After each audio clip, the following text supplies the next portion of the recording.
welcome back to the Movable Feasters, Tasting Level 3, the podcast where we explore wines through the lens of our personal WSET 3 learning journey. I am Andrea from the Movable Feasters, and each week we dive into a new wine, unpacking its grape, its region, and tasting it using the SAT. Whether you are studying for WSET or just love discovering new wines, this podcast is for you.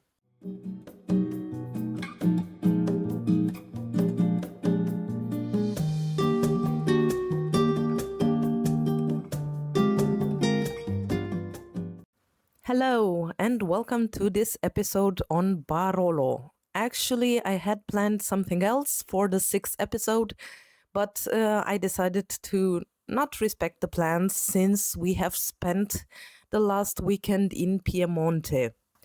The way the episodes are released, you cannot really notice that, but it's been a couple of weeks since I recorded something. So the fact that I was in Piemonte for 4 days last weekend and a couple of days afterwards are now the reason why I decided to do this episode on Barolo. So first things first, if you look at the recommended tasting samples from WSET, you will see that for Italy, they offer you essential wines, so wines that you are really supposed to taste. And there are a lot of red wines, starting with Barolo or Barbaresco from Piemonte, going on to Valpolicella or Valpolicella Classico, then Amarone della Valpolicella, Chianti, Chianti Classico Riserva or Brunello di Montalcino, and any southern Italian wine. Then you have essential white wines, Veneto Pinot Grigio. And then you also have some optional white wines, Pinot Grigio from Alto Adige, Trentino or Friuli Venezia Giulia, Soave or Soave Classico.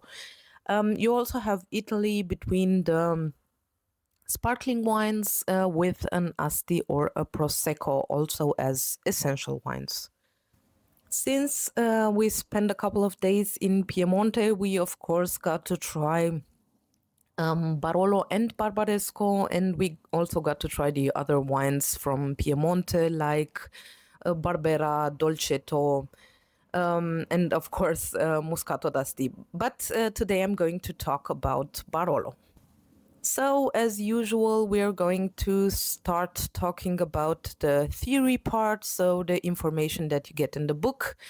If you look at Italy in the book for WSET, you will have it divided in chapters for Northern Italy, Central Italy, and Southern Italy. For the Northern Italy chapter, you also have it geographically divided in Trentino, Alto Adige, Friuli Venezia Giulia, Veneto, and Piemonte. Since we are talking about Barolo, of course, we are going to talk this time about Piemonte. Piemonte is in the northwest corner of Italy. It has mountains to the north, which act as a rain shadow. So you will have a moderate climate, continental climate with long, cold winters, and some problems in summers with thunderstorms, hail, and fog. Actually, I remember having read somewhere that the name of Nebbiolo actually comes from the Italian word from fog. So the Piemonte area is actually noted for its foothills. It has altitude going between 150 and 600 meters with different aspects. The main grapes here are, of course, Nebbiolo that they use for Barolo and for Barbaresco, but also for other wines that don't carry these names. You also have the grapes of Barbera, Dolcetto, and for the whites, the grapes that are mentioned are Cortese and Moscato. The most famous wines being made here are Barolo and Barbaresco de Ocege. And as I said, today we're going to talk about these wines. Barolo is a wine which is made actually in a very small area. We learned being there that also this area is pretty much divided. So you have microclimates and different terroirs, and you're going to get different Barolos from each corner of this area. But you do have some characteristic that you can find in these wines. You have steep south-facing slopes in Barolo, and you have to have 100% the Nebbiolo grapes, so you are able to use these Deocege. The producers also told us that if you have north-facing slopes, even though if you are in the Barolo area, you are not allowed to use the name of it. The wines produced here are, they have high acidity, high tannins, very high tannins, I'd like to say, and little color. They will have aromas of cherry, herbs, dried flowers, and full body. And the wines that are produced usually are blended from different vineyards. But in the meantime, there are always more wines that are being produced from a single vineyard. So we really got to try that in the tastings. We saw that pretty much each producer does have a blend, but they are orienting themselves to single vineyards and that they enjoy showing what the different terroirs can do. In the book, you get mentioned Barolo Serralunga, Dalba de Ocege, and also the Barolo Canubi, which is a cru. So in comparisons to France, this cru that is being mentioned, we learned that they don't have an official classification like a Premier Cru or a Grand Cru, but they do use the words to name the single vineyards as crus. If the wines do not respect these conditions, or if other wines other grapes are being used, they will be labeled as Langhe d'Alba d'Oce or Nebbiolo d'Alba. But Nebbiolo d'Alba is not being mentioned in the book. Aging Barolos, of course, is a good idea since the very high tannins and the fact that it would give truffle aromas, tar, and leather aromas with time. The book also mentions the Barbaresco wines. In Barbaresco, you have different altitude. You only have 200 to 400 meters, so a bit lower than Barolo. You also have south-facing slopes, but you also have the local river influence. So the ripen happens earlier. The wines are fruitier and less perfumed, but they do have similar acidity and tannins compared to the Barolo. You have aging requirements for both Barolo and Barbaresco. The regulations and classifications say that Barolo must be aged for at least 38 months after harvest, with a minimum of 18 months in oak barrels.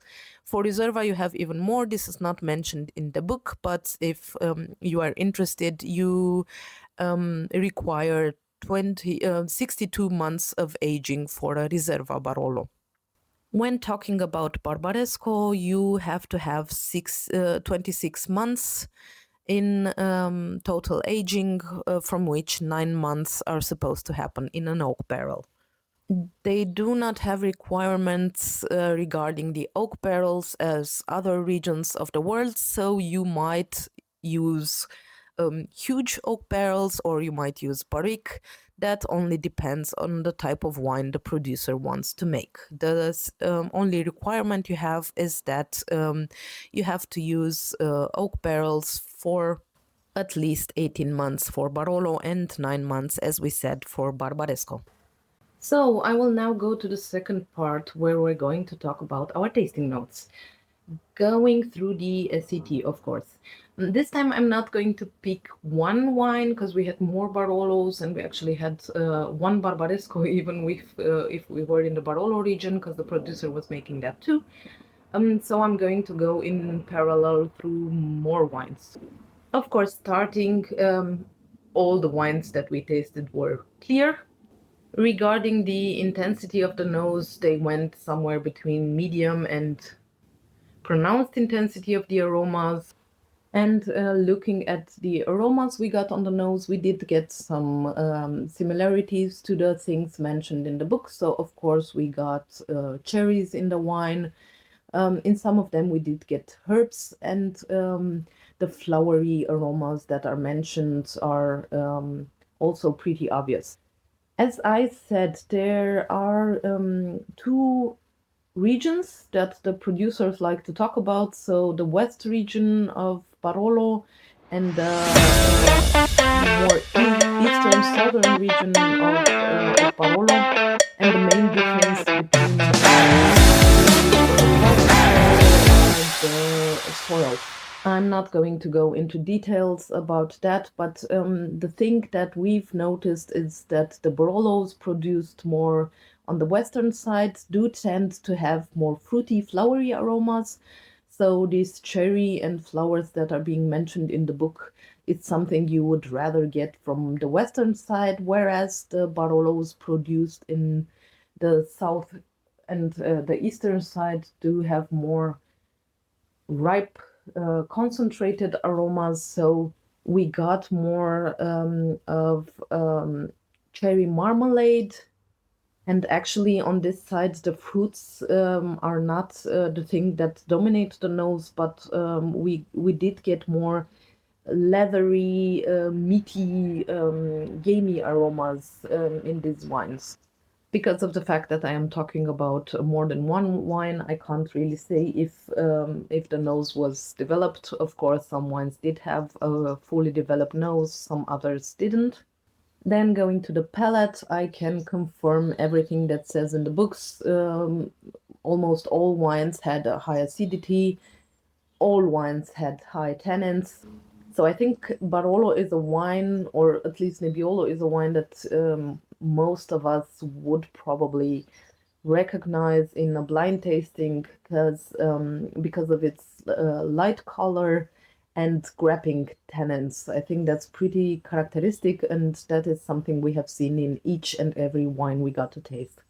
On the palate, as I said, the flavors were medium, but sometimes also pronounced. The thing that we noticed most were the tannins and the difference between the wines in the tannins. Some of them, which were younger, did have really astringent tannins that we noticed even hours after we were finished with the tasting. Some other wines were more developed and they had more rounder tannins and they were easier to drink, so to say. But I think we can pretty much say about all the wines that we tasted, given the fact that in the tastings we got wines that were from pretty much from the last years. The youngest we got was, or actually the oldest we got was from 2019. At the moment I'm recording this we have November 2025, so it was only 6 years old. So the thing that I can say is that all wines we have tasted still had potential for aging. On the palate, again, we had differences between wines. Some of them were fruitier, whereas the other ones had more pronounced coffee and chocolatey flavors. Very few of the Barolos we tried we would categorize as ready to drink. Actually, none of them were ready to drink. Some of them could have been drunk now, but still had potential of aging. Most of them were, from our opinion, too young because the tannins were still so pronounced, so they still had a good potential for aging. Going through the Blick, we of course got different results, but I think all of them were above very good wines. Given the complexity of them, the intensity, most of them had length. The thing where they lacked was the point for the balance. So going through the Blick, we usually had good length, good intensity, good complexity, but the tannins were still very grippy, so we didn't always give the point for B. I'm going to take a minute and mention the one Barbaresco that we got to try. It was also pretty young wine. It was from 2021. I'm going to go really fast and not very detailed through the SAT. So we got a pale garnet wine with a medium pronounced aromas, and his aromas were more in the direction of cherry marmalade, but we did get the herbs that are being mentioned in the book. I can't really say that the Barbaresco was less perfumed or necessarily fruitier than the Barolos we tried, but we did only try one, so it's hard to say. The acidity was also high with high tannins, and the body was medium. So, in comparison to Barolo, we did have a lighter body in the Barbaresco from my tasting notes. So, in conclusion, I can say that we did get the characteristics in the tasting that are being mentioned in the book, but we did learn some other things as well. And I hope you do too, listening to this podcast. And as usual, I would recommend that you grab at least a bottle and try to feel the tannins yourself. So, have fun and until the next one.